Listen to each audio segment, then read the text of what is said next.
பழனி முருகன் கோவிலுக்கு வரும் பக்தர்களை குறிவைத்து ஒரு கூட்டம் தொடர் திருட்டில் ஈடுபட்டு வந்ததாக கூறப்பட்ட நிலையில் பலரும் தங்கள் நகைகளை பறிகொடுத்த நிலை உருவானது.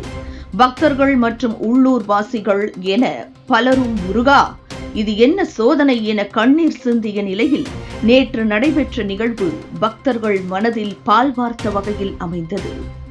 திண்டுக்கல் மாவட்டம் பழனி, கீரனூர், சத்திரப்பட்டி, வடமதுரை பகுதிகளில் தொடர் செயின் பறிப்பு சம்பவம் நடைபெற்றது.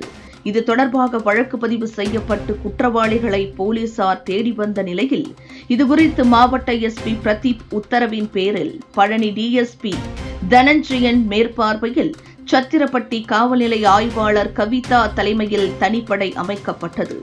தனிப்படையினர் சத்திரப்பட்டி பகுதியில் தீவிர வாகன சோதனையில் ஈடுபட்டிருந்த போது இருசக்கர வாகனத்தில் மெதுவாக வந்த 2 பேரை நிறுத்திய போது அவர்கள் போலீசாரிடம் தப்பித்து வேகமாக செல்ல முயன்றனர்.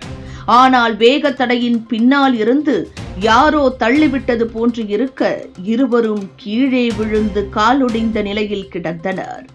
உடனடியாக போலீசார் மனிதாபிமான அடிப்படையில் 2 பேரையும் மீட்டு சிகிச்சைக்காக பழனி அரசு மருத்துவமனையில் சேர்த்து விசாரணை மேற்கொண்ட போது அவர்கள் தென்காசி ஆலங்குளம் பகுதியைச் சேர்ந்த அருள்குமார் பேச்சுமுத்து என்பதும் இவர்கள் மாவட்டத்தில் தொடர் செயின் பறிப்பு சம்பவத்தில் ஈடுபட்டவர்கள் என்பதும் தெரிய வந்ததை அடுத்து 2 பேரையும் இன்ஸ்பெக்டர் கவிதா தலைமையிலான போலீசார் கைது செய்து அவர்களிடம் இருந்து 7 பவுன் தங்க நகையை பறிமுதல் செய்து நீதிமன்றத்தில் ஆஜர்படுத்தி சிறையில் அடைத்தனர்.